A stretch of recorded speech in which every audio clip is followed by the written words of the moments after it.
Writing never had been of any interest to Patrick.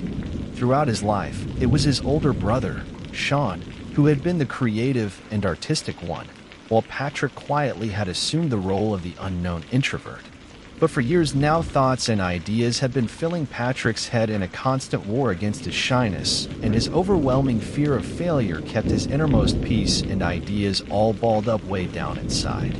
But now Patrick found himself busy scribbling in his notebook, and his virgin thoughts flowed from his fluid ink pen onto the next blank page like water seeping through a busted dike. Maybe the time was inevitable, or maybe it came from the fact that for the first time in his 17 years he had finally been left home alone. His parents had decided to take a trip to Wheeling to bet on the dogs, and his brother was off in Blacksburg attending school, which left him alone as the man of the house. The creative ideas may have been coming from his freedom, or maybe it was from the 3 empty bottles of beer that he had taken out of the fridge. But whatever the case, Patrick had a sense of inspiration up to the point that the ideas refused to slow down. The 2-story Thule house was barely lit downstairs, and the outside grounds had fluorescent spotlights. Patrick's room, though, was only lit by the soft glow of a 40-watt bulb in his desk lamp. The only thing more looming than the quiet darkness shared by the inside of the house and nature outside was the deafening silence that filled them both. There wasn't a sound to be heard. No dogs barking, no cars passing, no crickets chirping, no hooting owl or croaking frog. Simply nothing. But none of this seemed to register with Patrick, as the only sound that he was concerned with was the scratching sound made as he dragged his pen across the paper. He buried his head and worked feverishly as he lost himself in a zone of solitude until a distant wail pierced through the otherwise quiet night. An approaching siren was soon followed by pulsing blue lights until the shrill cries stopped, leaving only the lights to dance upon the Thule's house and fill Patrick's open window with their hypnotic beams. The quiet creeping of the once loud entrance followed by its sudden interruption startled Patrick and woke him from the trance he had been in, coming from reading over what he had been writing. The presence of the police car outside had sobered him up from his daze, and with a cold water splash, Patrick began to realize that what he had been writing about was full of violence and menacing images that made his empty house now even more empty than it was before. Damn, where did all of this come from? It sounds like Stephen King or something, Patrick mumbled to himself as he gazed out of his window down upon the police cruiser sitting outside. What had begun as a quiet, peaceful night of relaxation was swiftly turning into a dead calm, never-ending night to be filled with solitude. Patrick shook the cobwebs from his hypnotic state, and his safe sense of adult-given freedom was being replaced by a heightened sense of fright. Finally, the sound of alarmed dogs filled the crisp night air and sobered Patrick up enough to flinch alive from the comfort of his reclined lazy-boy recliner. Christ, what's next? Patrick asked himself, only to have his question answered by his ultra-paranoid ears detecting the sound of an additional wave of police cars approaching. Damn, thanks a lot, he answered himself. I wonder what's going on. Patrick made his way to his 2nd-story window to survey the situation before turning his attention to his 19-foot color TV. And in our top story this evening, a Raleigh man is being sought after tonight in connection to the brutal slayings of 7 motorists at a rest stop along Interstate 77. We will have more details on our 11 o'clock broadcast, the anchorwoman said before the station returned to a rerun of Law and Order. Shit. That's frightening, he said as his thoughts became suddenly complicated by the chimes of his front doorbell. Patrick rushed back to his window to see who was at his front door and saw that it was a member of the sheriff's office. He raced downstairs to see what he could find out from the lawman. Patrick opened the door. Yes, sir. Can I help you? He asked through the crack of the door, which was still on its chain. To who am I speaking? The man asked while thrusting his beam of light through the crack and into the darkened downstairs of the Thule's house. My name is Patrick Thule. Well, hi, Patrick. My name is Barnes. Deputy Barnes. Can I speak with your parents, Patrick? Oh, I am sorry, but my parents aren't home tonight. The deputy's face was hidden by the shadow of his cap, but Patrick could tell by his demeanor that he had become troubled. I see. So you are home alone then? Yes, sir. Well, they sure picked one hell of a night to leave you here by yourself. You really shouldn't be alone tonight. I don't want to scare you, but there may be a crazed, Escaped madman hiding out in the area. Isn't there anyone else that can come over and stay with you? Or that you can stay with? No, but I will be fine. All right then, Patrick. But listen, make sure that you keep all of your windows and doors locked. And if you happen to hear, or see, anything, just call it into the 911 operator and we will be here ASAP. We will be in the area all night. Just ask for me, okay? I will, sir. Patrick answered, resecuring the front door as the deputy limped away and followed the shrubbery-lined sidewalk back to his cruiser through the peephole. Patrick noticed not only the man's physical impairment, but also that he wore an obviously elevated heel on his left boot, and there was the peculiar absence of a sidearm. What kind of cop doesn't carry a gun? Who was this guy, Walker, Texas Ranger?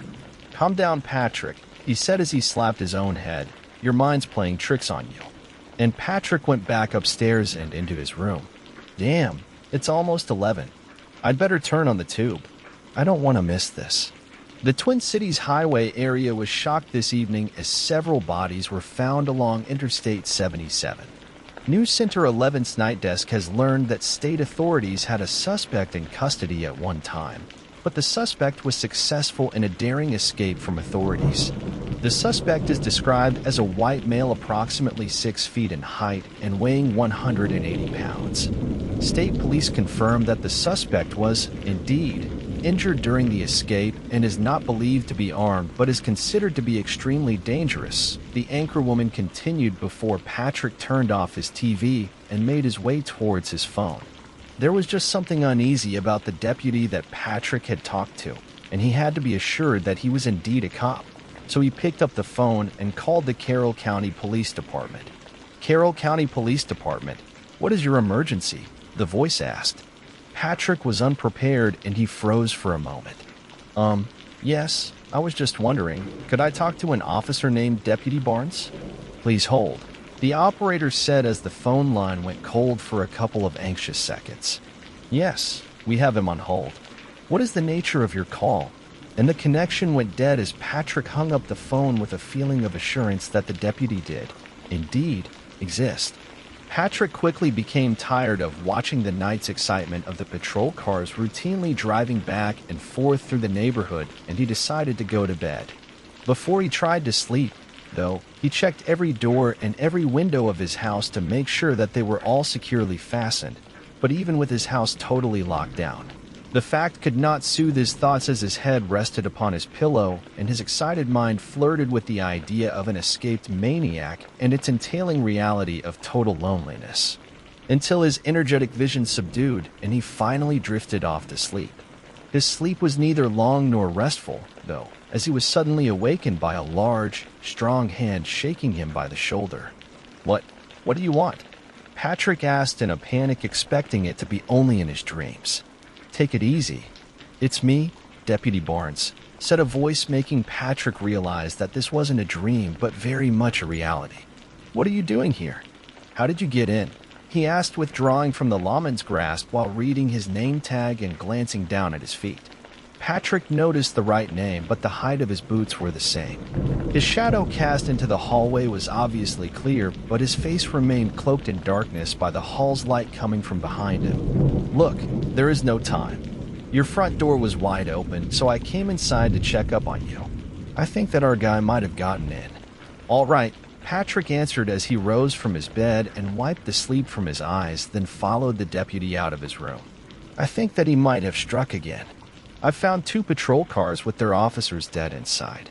You might be lucky that I got here when I did, or you might have joined them, the still unseen voice of Deputy Barnes said. Patrick followed on the back of his savior until they both came to the top of the stairs, where Patrick reached down and grabbed a lamp from the end table. He gripped it tightly with both hands and drew it back, ready to strike. Where's your funny shoe and your limp? What, my shoe? Are you serious right now? I took that off and put on this soft sole so that I could get around better, and you better thank God that I did. I might have just saved your ass, the hidden figure answered. Now come on, put that thing down and let's go. Hearing these words from the dark figure caused Patrick to lower the lamp and watched as the deputy approached. When Patrick felt that he was just close enough, he pulled back and struck quickly, knocking the deputy down. He dropped like a wet towel upon the floor, and Patrick hurriedly made his way over him, down the stairs, and towards the front door. As he reached the final step of the stairwell, Patrick noticed a silhouette rising out of the darkness and from behind the couch, causing him to not see the hallway table in front of him. "Patrick, wait, come here," cried a voice from somewhere within the house as two gunshots were fired and Patrick fell to the floor.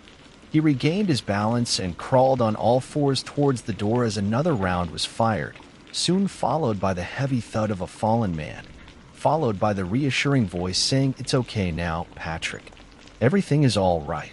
Asterisk, asterisk, asterisk, asterisk, asterisk, asterisk.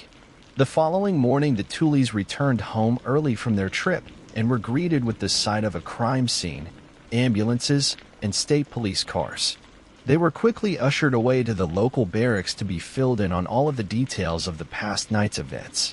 Inside of the Tuoleys' home was the bodies of two officers, Deputy James Robinson, and draped over the couch was Deputy Todd Barnes. Scattered about the house in three separate rooms were the dismembered remains of one Patrick Christian Tooley. The suspect was not caught and still remains at large.